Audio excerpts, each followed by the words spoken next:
Good time of day, guys! My name is Godzi, and welcome back to another episode of Higurashi When They Cry console arcs. Last episode, we began Outbreak, as well as the Ho arcs in general, and it appears everyone in Hinamizawa is getting radicalized in different ways, except for Rena, who still seems normal. Weird how that works. Pandemics do crazy things to people, irreparable damage, you could say.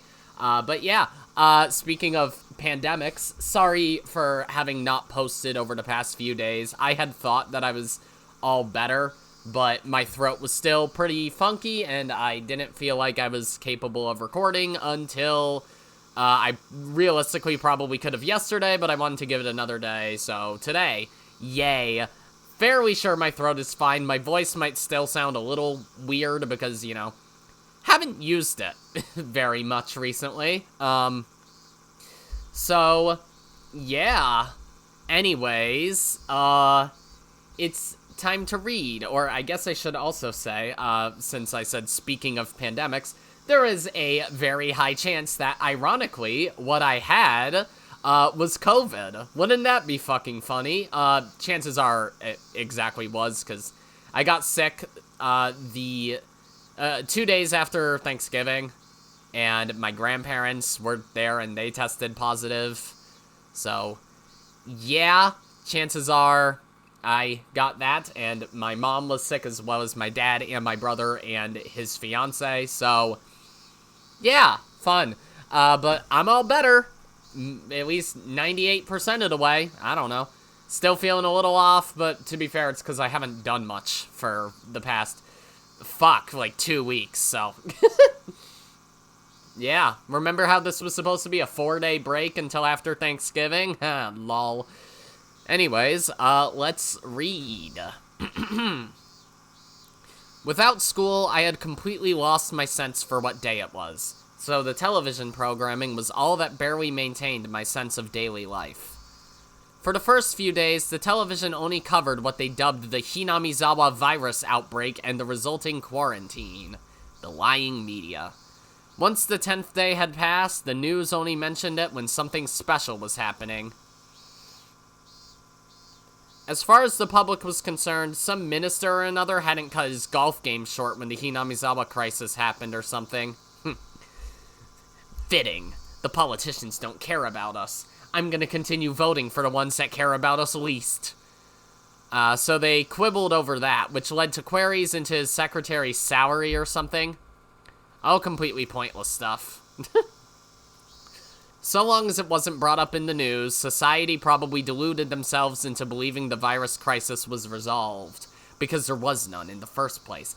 Everyone moved on to the next new thing. It's like that, political cartoon, I guess we have to call it a political cartoon, of an NPC and the liberal media, the fake news organizations changing the microchip in their brain. I don't fucking know. Speaking of, I love Elon Musk. I couldn't help but realize how... Wait, I forgot I changed Keiichi's bit. He doesn't know what to believe. Shit. He's a radical centrist. I forgot that's the bit I was doing. Shit. I couldn't help but realize how coldly society gorged itself on the misfortune of others. But did it really? Was it actually misfortune, or was it tough love? I just don't know. By this point, most villagers had gotten over their hesitation to go outside, at least to collect supplies and such. Made it hard to know what was actually happening. Lately, Mion's been wondering if it's not just our village being quarantined, but Okinomiya as well.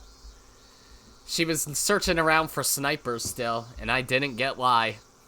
We didn't have to go into town to shop, and some had started joking that it was much easier with water and food all being delivered for free.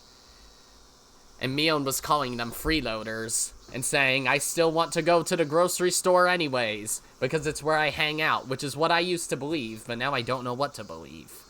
I'd force a smile at that, but I couldn't shake the sense of entrapment brought on by the quarantine lasting 10 days already. It's like my life has been stripped away. I understand it's probably for a good purpose, but at what cost? This quarantine has affected us all, guys. The same went for Mion. She sounded lighthearted and carefree on the surface, but Mion couldn't shake the anxiety from her expression either. It's like she was waiting for the government to jump out at her. Hi, Keiichi. Did you have to flash on screen there, buddy? With the way things were, staying at home wasn't helping. I needed to get out for my own mental health. If I was at least talking to someone, I could distract myself. I even started volunteering to help carry the plastic tanks of drinking water, excited at the chance to see my friends by the water supply. Of course, it wasn't like it was fun, though. When we saw each other, we only shared our anxieties. But even so, it was still far better than huddling under a blanket all by myself. My mental health crippling away. Dwindling is the word. I don't know why I said crippling. Whatever.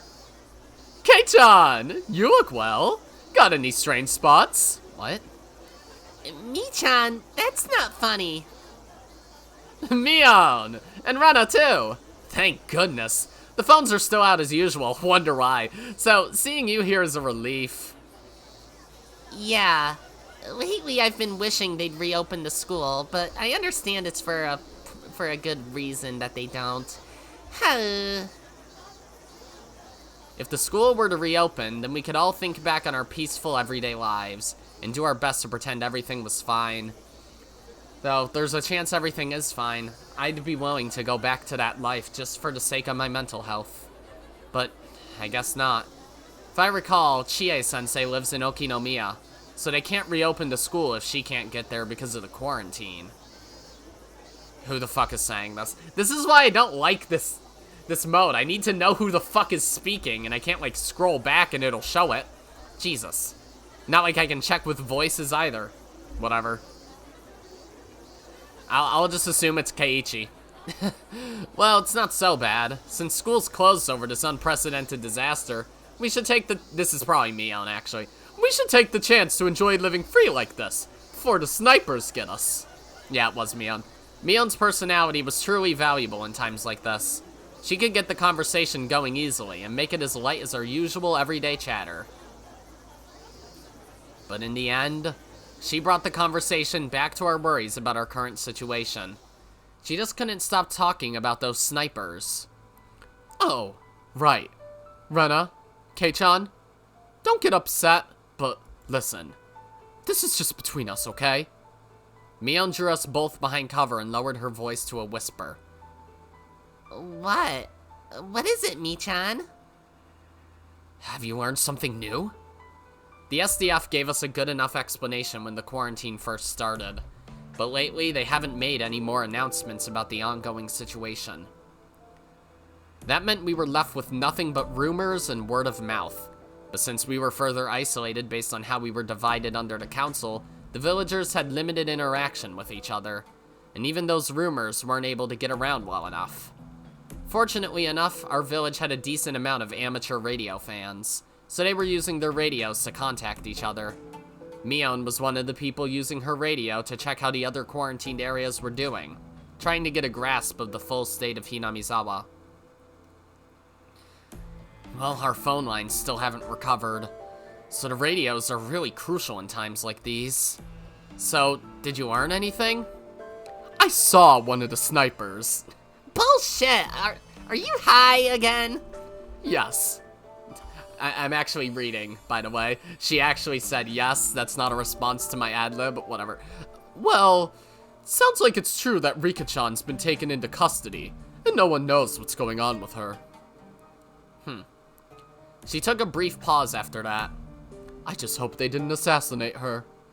The Senozaki family had been strongly requesting that Rika Furude go around the village, so they could wipe away any fears of Oyashiro-sama's curse. But those demands kept getting ignored. Whoa, guy alert, straight up some fucking dudes over here. The SDF didn't want a carrier traversing the village and spreading infection, so they kept each council area strictly isolated, and so none of the villagers could find out how Rika Furude was doing, which only stirred their anxieties up even more. Wouldn't that also affect Sataka then?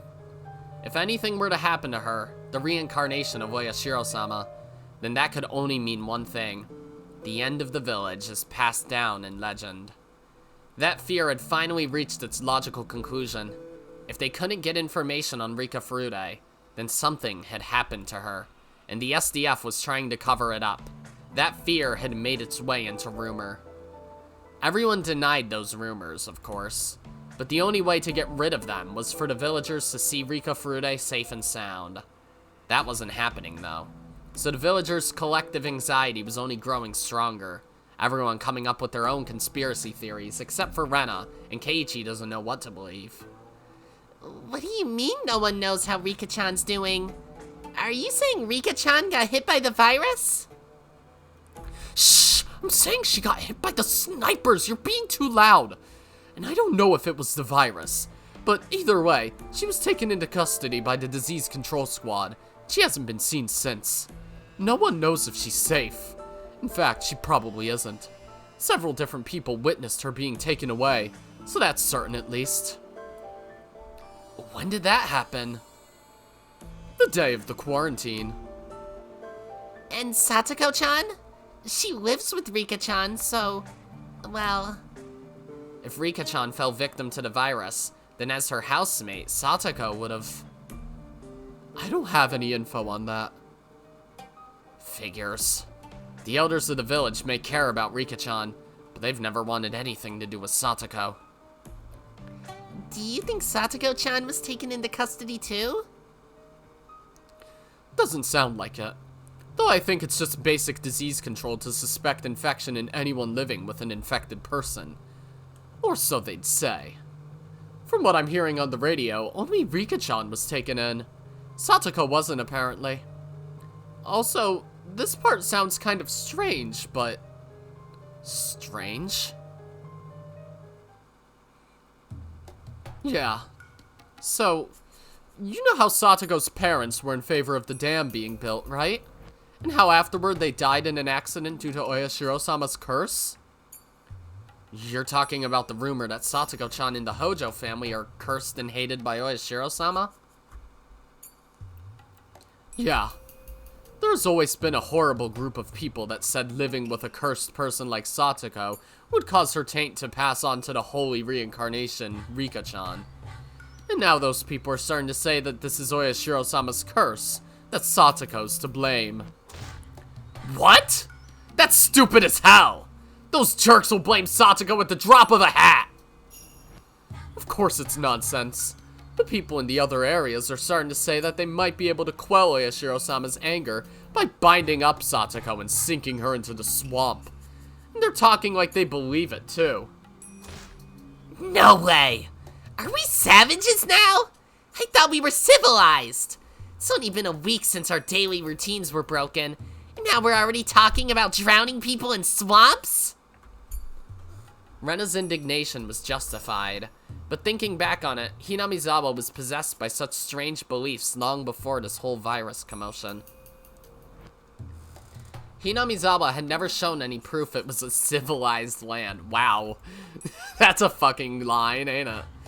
The people there simply acted that way.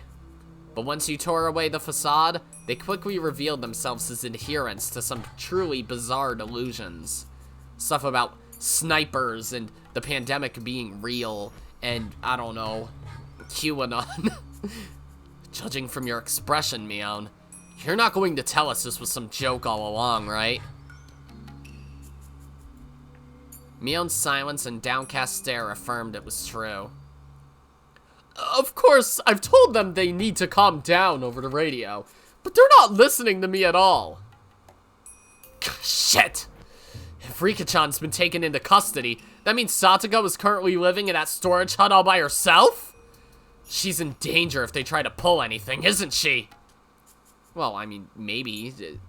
She could have set up a bunch of traps, but if she doesn't know what's coming... True. There's only so much Satoko-chan can do by herself. Wouldn't it be better to shelter her in our area? Wouldn't it? Rena's suggestion was a good one. If we left Satoko alone like this, then those caught up in those wild fantasies might go after her. But whose home would we shelter her in? Tatari Giroshi parallels. Jesus. According to Mion, the rumors that Satoko was already infected with the virus are being spread as though they're true. Word of mouth, that primitive means of communication, was all Hinamizawa had. It was easy for rumors to work their way into such communication, and because of mass psychology, people convince themselves those statements are true, embellishing them even farther until they become established fact. At that point, the truth won't matter. Satoko will effectively become one of the infected. Once that happens, whichever home takes her in will face the same treatment. Yep. Wow. This is very poignant political commentary from Higurashi. I mean, not that that's rare. To be fair, remember Minaguroshi? I mean, let's be real. It went without saying, but Mion's home, the Sonozaki family, were already on bad terms with Satoko and the Hojo family. It would be extremely difficult for Mion's family to shelter Satoko. Just do it without saying. What about my family? My mother would probably understand, but considering the fact my father is still obstinately refusing to expose himself to the outdoors, I couldn't imagine him taking Satoko in. Yeah, I know it's impossible for your families. So if we do end up sheltering Satoko-chan, I'll shelter her in my home. Don't worry, I won't let my father voice any objections. I had no idea why, but Rena held control of her family's finances. So if she got serious, she could make her father give in. It made me sad that I couldn't stick my chest out and say my family could too. And I hated that she just assumed it wasn't possible, but I couldn't do anything about that. It's not like that pride would matter in this situation. Alright. If we can make contact with Satoko, we'll tell her to head to Rena's home. I wish I could reach out to her myself, but from what you've told us, Mion, it sounds like the area around Satoko's house is dangerous. That's because there's a lot of strong believers who live around there. But, to be honest, Satoko's not the only problem. Depending how it goes, both of you two could be in trouble too. I guess because they're, quote, newer to Hinamizawa, I guess. I will say, it's a little, having another we need to save Satoko plotline, but at least it's been believable every time. I mean, this is the third time, right? Because obviously Tatari Goroshi, Mina Goroshi, and then this. I don't think there was the same thing anywhere else, right? I mean, I guess there kinda was in Watanagashi, but that plotline was very different, I guess.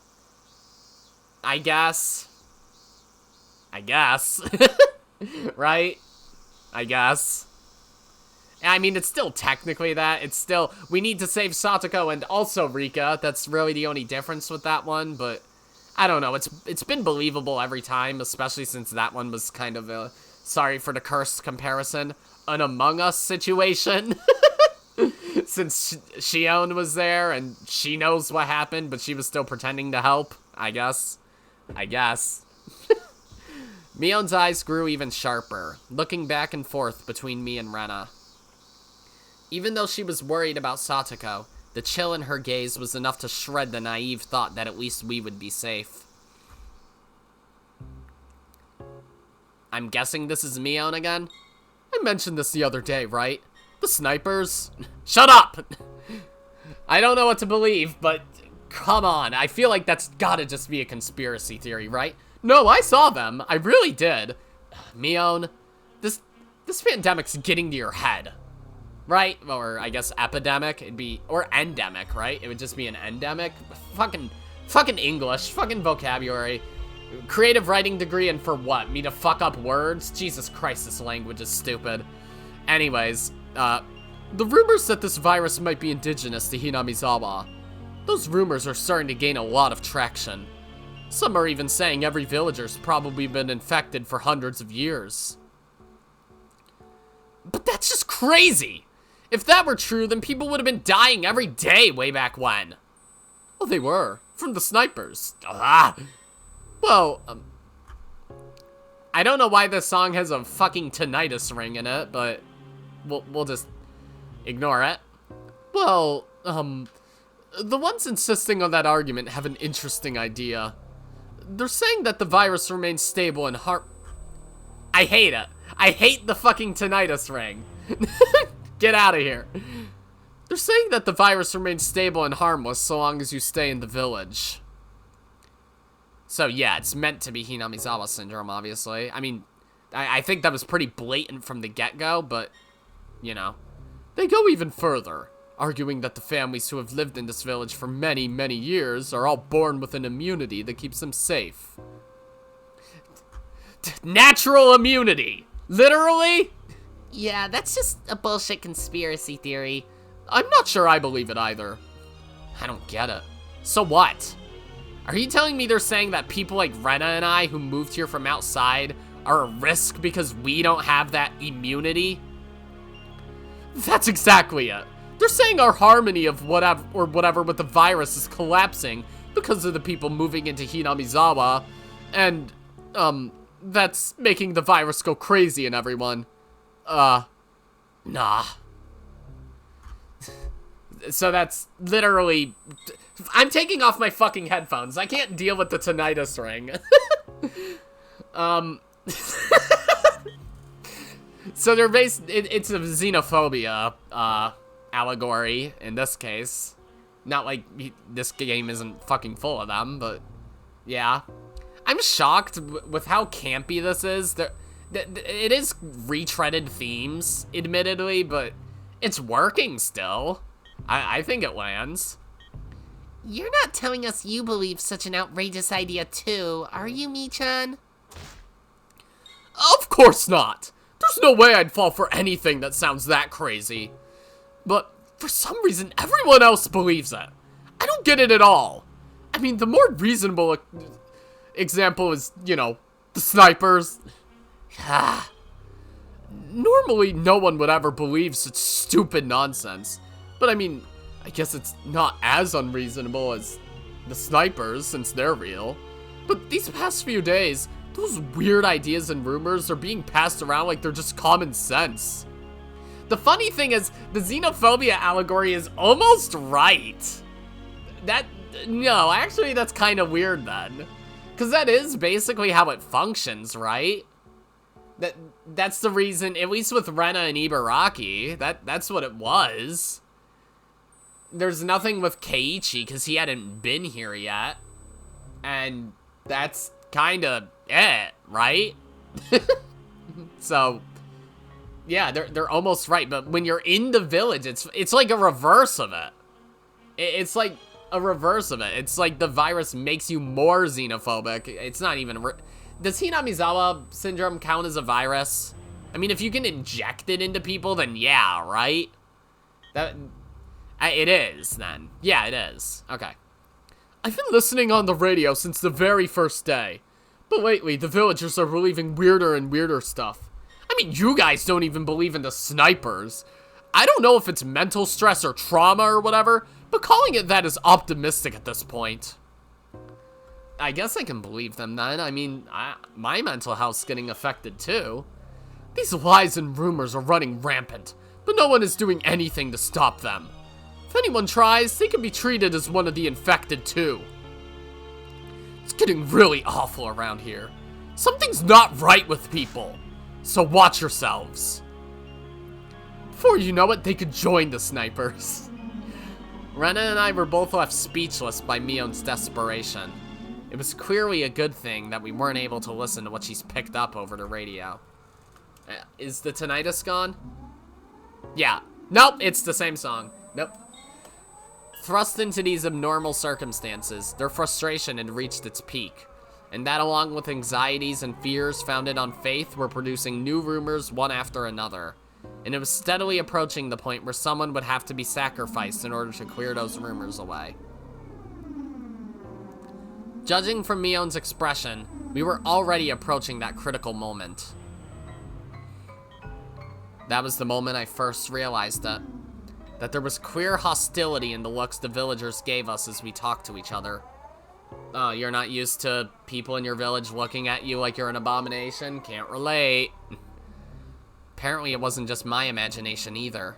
Rena was quick to pick up on that too. Keiichi-kun, protect yourself, okay? Yeah. I don't like being distrusted just because of stupid rumors, but it's best not to fuel the fire. Yeah.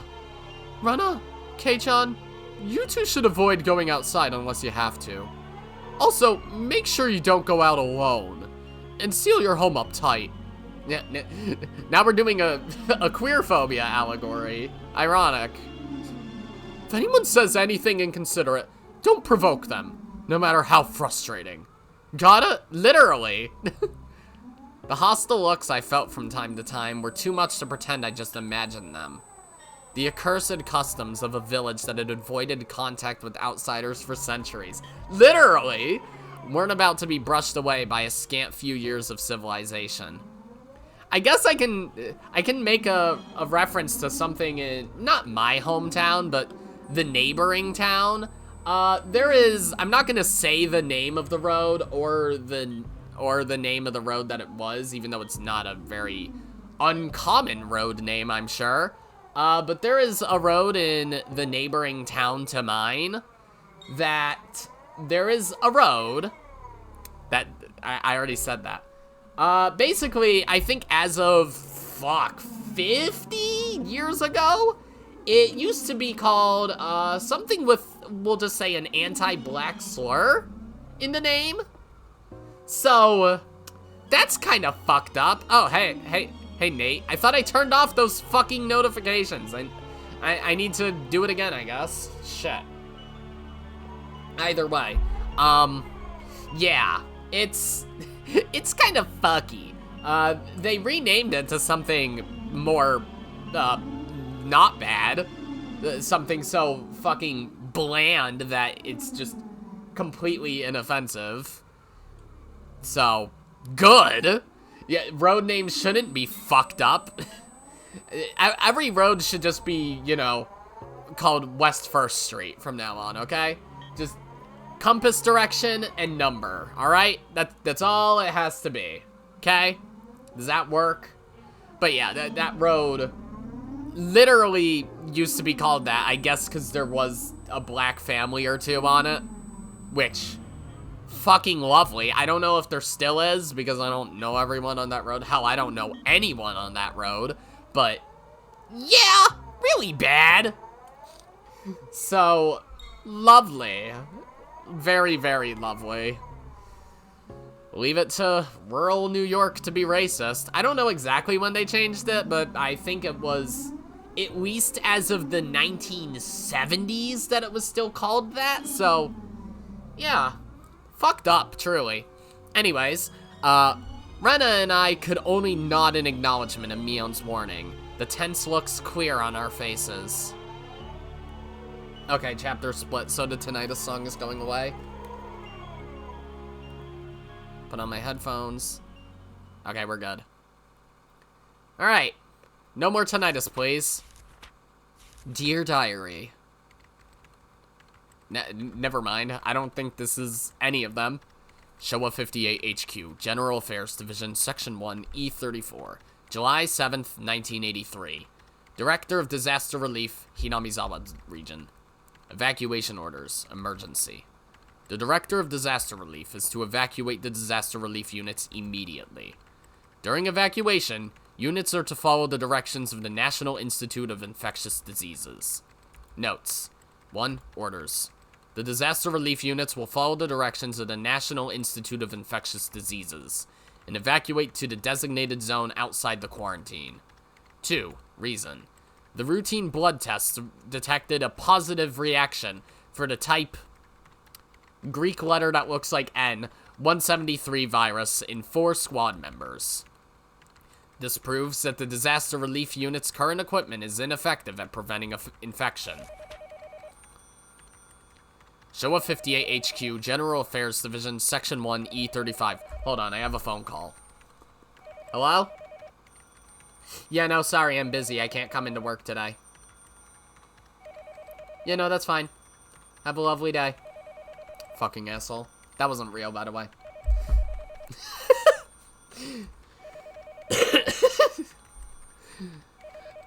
Commander of the 738th Equipment Test Company. Dispatch orders, emergency. The 738th Equipment Test Company is to deploy immediately with version 13 disease prevention equipment under the commander of the Director of Disaster Relief Hinamizawa Region.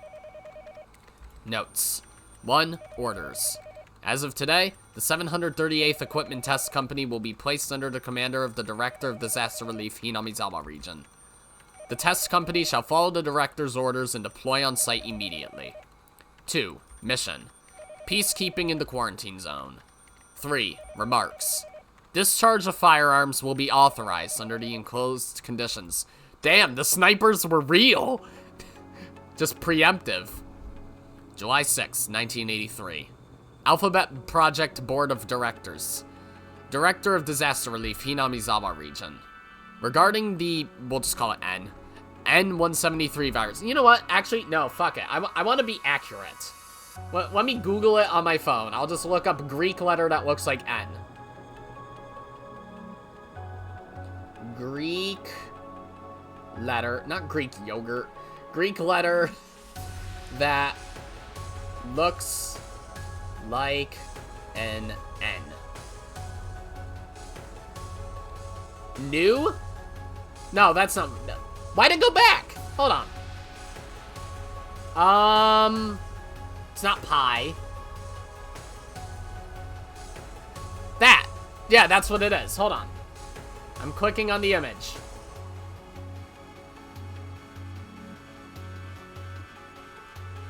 Eta? Eta? Eta? I believe that's what it is. Eta. Okay. Regarding the ETA-173 virus. This virus has been classified as a category... Oh, another Greek letter. As a category... No, it's Roman. Sorry, it's a Roman numeral. As a category 100 neuroparasitic virus. What follows is an explanation of its properties. Wow. COVID test kits. Of all the viruses that infect the human nervous system, this one demonstrates extremely strong compatibility with mankind.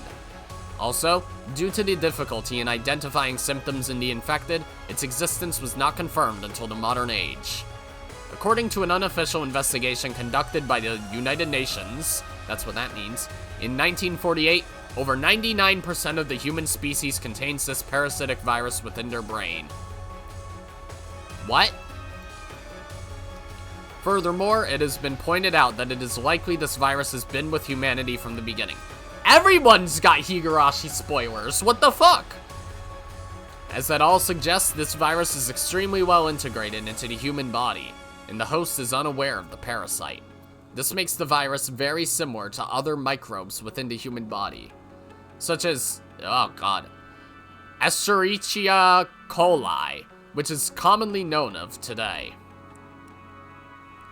However, the problem with this virus is that we have identified the possibility of this virus interfering with the host's brain functions. This virus makes its hosts amiable to other hosts of the same strain, and it directs its hosts to be antagonistic towards hosts of different strains. This is xenophobia the virus! What the fuck do you mean 99%?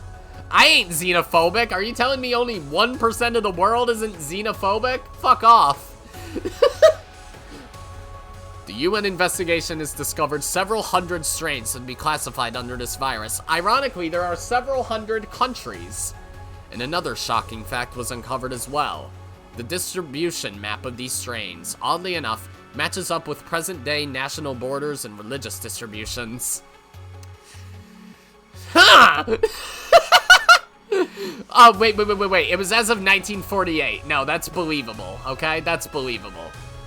Furthermore, it is suspected that each strain of this virus is deeply involved in shaping the foundation of its host's behavior and personality.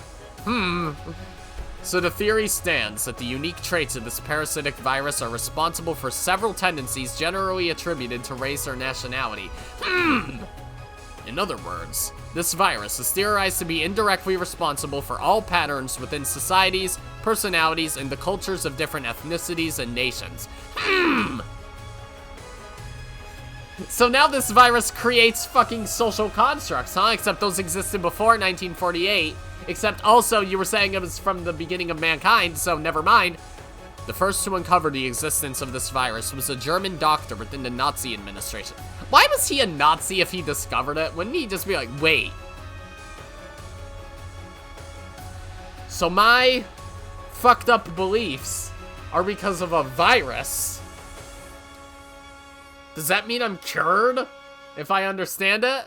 Or because I'm sick, oh no, I'm sorry, I didn't mean to kill all those people. I'm actually really sick, and so are you. And that's why you're against what I believe. Jesus fucking Christ. And it is theorized that this discovery led to the administration's massacre of particular people. Okay, yeah, it's the second one! If it's the second fucking explanation. Sorry, guys. The only reason we committed genocide is because we're all, you know, we're sick in the head, and so are you. That's why you hate us. Jesus. The UN Secret Investigation Committee has identified the possibility that this virus has indirectly led humanity to commit its most heinous atrocities. I'm trying to think of what it's called so I can make this reference.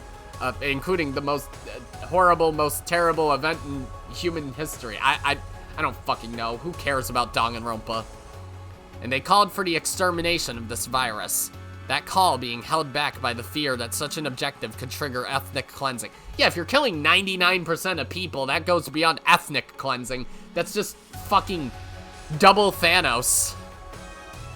As a result, all research on the virus was perpetually prohibited in 1955, and they elected to discard the records of that research.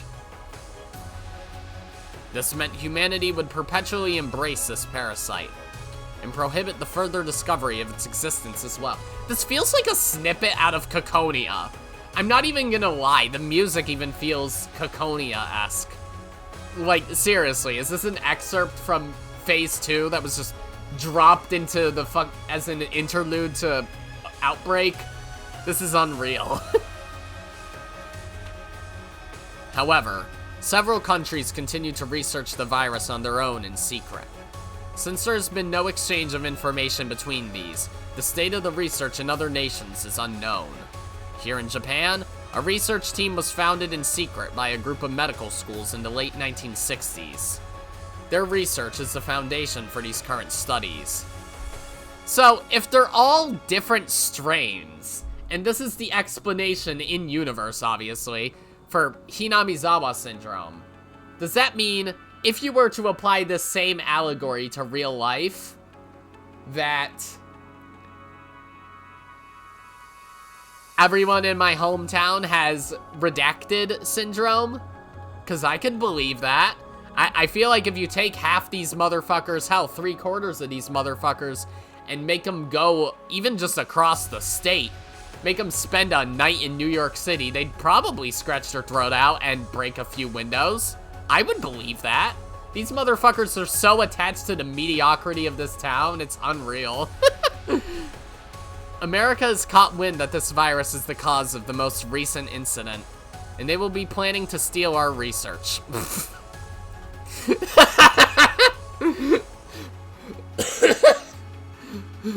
We must not respond to their attempts to claim that research, disguised as offers of aid. That's such an ironic line. It's so self-unaware. Because it's like, wouldn't your immediate distrust of them be because of the strain of the virus you have? Jesus. It's just pack mentality. Furthermore, amongst the strains of this virus, strain ep.173 is a rare variety which displays extremely dramatic symptoms. As I have already explained, traditionally this virus is extremely compatible with the human body and is totally unnoticeable. Yet, the Eta-173 strain causes dramatic alterations to personality within several days of infection. The most significant change is the promotion of anxiety and aggression. Yet it retains the unique aspects of this virus, guiding those changes in psychology to occur naturally. The infected residents of the Hinamizawa region already tend to strongly exhibit those tendencies, and have demonstrated the potential to cause certain catastrophes, mass riots, mass murder, within short periods of time. Gotta sip some water.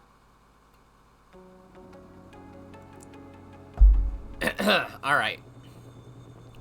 Direction of this matter should immediately be given over to the Alphabet Project, and as such, it should be carefully investigated as one of our nation's assets. I am confident that research into this matter will contribute to our national interest. It's so ironic. The way this is written is so ironic. Furthermore, the suppression of riots caused by this matter can only be conducted by the Alphabet Board of Directors, which possesses extrajudicial authority. I hope that you will consider these factors before making your decision tomorrow. National Institute of Infectious Diseases, head of Room 13, Iwashi. Okay.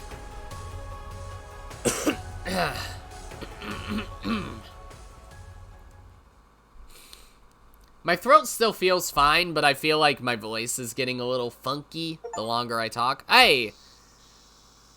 July 7th, Thursday, day 11. The virus has spread to those bringing food and water. Great. As the disturbing atmosphere towards outsiders like the Mayabara family grew stronger, there was another change that fanned the anxiety of the villagers. They started asking each other, "Can I eat your brains?" The SDF had been supporting the villagers' unstable lifestyles, as well as providing mental support, but they had suddenly disappeared from the village. The elders, who hated standing around in long lines before the water supply trucks, had already lined up early. Nate! But no matter how long they waited, the trucks weren't showing up. At first, we made the generous assumption that something had delayed them. But the fact that the SDF's deliveries had always been punctual before only worked against them, fanning anxieties even higher. Once it was long past the scheduled delivery time, the morning line grew steadily longer, and the anger they felt at the water trucks for not arriving grew into anxiety, and finally into fear. The situation rapidly grew worse, and finally people began whispering that the SDF had abandoned us. Anyone would be shocked after hearing that rumor. The actions of the SDF were the final dam maintaining the village's sanity. With that dam suddenly removed, it was easy to feel as though the village had been cast out of Japan. Okay, my throat is funky. Excuse my cough. Are we good? I think we're better. Alright. However, there were a few villagers who weren't frightened by the SDF's disappearance. They had taken an optimistic view, and assumed the quarantine would be lifted. Those people even tried to leave the village, yet something strange occurred at the barricade sealing us off. Instead of the personnel clad in white raincoats that had been manning the barricades before, there were soldiers blocking the path, wearing much tougher looking camouflaged gear that was more like a spacesuit. They even had an armored car parked behind them too. Now, why did the villagers insist on calling them soldiers? Because the guns they carried looked that dangerous. You couldn't have had a better explanation. Like, now why did we insist on calling them soldiers? Because they were holding guns and were heavily armored. No shit? Like, you could just... Whatever. At the very least, none of the SDF members performing relief efforts had carried guns that you knew of. They probably didn't, though, to be fair. Not only were the soldiers, at least we assumed they were soldiers, carrying their own guns, but the armored car also had a heavy machine gun stationed at its top hatch. But we only insisted on calling them soldiers. And they aimed its muzzle at the villagers without hesitation. After aiming, they issued a warning, too. This is the JGSDF. Wait, it's this guy. You are not permitted to leave the quarantine zone. Please return to your homes at once. Seeing and hearing that made them certain. Circumstances had changed. The commotion about this dangerous virus had progressed to the point where it was beyond the SDF's control. So they abandoned providing aid to the village and were trying to seal it away. That gave way to anger at the nation who abandoned their relief efforts, and even greater fear at the idea that things had progressed that poorly. The villagers tried demanding an explanation of affairs from the soldiers. Oh, lovely. But they fired live ammo without remorse, intending to intimidate, and announced that they would target their legs next if they did not leave immediately. Why would you shoot at their legs first? That would just incapacitate them and they wouldn't be able to leave. The villagers then scattered like spiders and fled back to the village. And they kept shooting? Afterward, their story grew exaggerated. Oh, okay. And people started saying some of them were actually shot and wounded or even dead, causing even further turmoil. Actually, there's still a chance the part about warning fire was all made up too, but there's no way to verify that anymore, and no need to, because that story wasn't being proven false, so it had already become truth. I wonder who started spreading that rumor. On top of that, some kind of jamming wave was emitted from somewhere, suddenly making the radios useless, leaving word of mouth as the only means of communication, which increased the turmoil even further.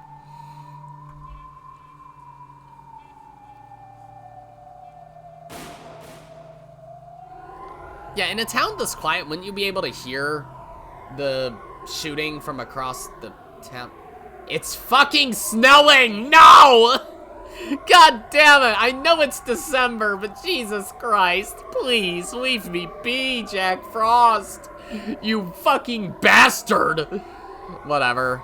That day, the first gunshot rang out in the village. Oh, so they did hear it. We couldn't know for sure if the soldiers trapping us in had fired on a villager, like the rumors suggested, or if some villager had fired their hunting rifle. I'd sooner believe the latter, though this is in Japan and not in America. They would have started shooting day one if this were America, are you kidding? But as that gunshot roared through the village, the whole population fell away from the law and order of civilized Japan. The town council used their network to reach out and explain there was a mistake in the organization of relief efforts on the SDF side, and that due to the mistake, it would be some time before the relief efforts resumed. They also asked the villagers to help one another until that time. Had that message been sent out before such great anxiety spread throughout the village, then they might have been able to improve things a little, but it was all too late. Even though the SDF had ceased supplying food and water, every house had at least some stored up. However, no one knew how long this delay of provisions would last. The noxious, heated air permeating the village was steadily robbing people of their sanity. Fearing that some insurgent might descend upon them in search of food, the shopping district had banded together and armed all the shops, forming their own neighborhood watch. The Americanization of Hinamizawa. Barricades taken from the dam site were lined up at the entrance to the shopping district. We are closed indefinitely. If you have no business here, you may not set foot within. That's not what closed means! Oh yeah, we're closed. Unless you have business with us, in which case we are not closed. If you still insist on entering, then please discuss it with us on a case-by-case basis. Read the sign they had posted up where the residents of the shopping district took their turn standing watch with hunting rifles. There was also another small flyer beside it. Those living in Takatsudo, please go away. Oh my god. That one was based on the rumors of the infected in Takatsudo. However, as the rumors continued to grow, there would likely be more signs posted next to it prohibiting other regions as well. For a moment, we thought that we might be able to have more interaction now that the SDF was no longer quarantining us separately. But the youth groups in each town council quickly took up that mantle of isolation. Everyone believed that their area had yet to become infected, and they could remain safe if they kept out people from the other areas. Hinamizawa was fundamentally a farming village, but there were several people who had made their living through hunting since long ago. so the number of hunting rifles wasn't exactly small. Great. Because of that, those who owned one volunteered to serve as guards. The number who volunteered directly translated into that town council's power. Either that, or it became their power to blur the line between fantasy and reality, in order to realize their delusions of persecution. That day, it was July 7th, the day of Tanabata. When we turned the television on, it displayed images of cute young children writing their wishes on boards and stretching out to hang them up on bamboo stalks. Yet here in Hinamizawa, our Tanabata involved posted signs rejecting the infected up on violent-looking barricades, while many took up hunting rifles and glared at each other suspiciously. It was hard to believe this was still the same Japan. They're taking our country away from us! Again! Alright. So... another Steam friend is now on something. I really need to turn off these freaking notifications. Oh, well. I can do that right now, because that's going to be it for this episode. Still not quite an hour, but I feel like this is a good stopping point, and my throat is starting to get funky. I think just because I haven't used it very much. Yeah, I haven't used my throat. That's the way I wanted that sentence to come out. Haven't really used my voice, I mean, like I said at the beginning of the video, but I think I still sound fine, I just feel off. So, yeah. I should get better with each passing day, though, because that's how that works. Anyways, that's going to be it for this episode, guys. If you liked it, then be sure to press the like button, and if you didn't like it, then fuck you too. Remember to subscribe, follow me on Twitter, and hit that notification bell to stay up to date on all my videos and stuff. And as always, my name is Godzi, and I will see you all next time. Goodbye! Yeah!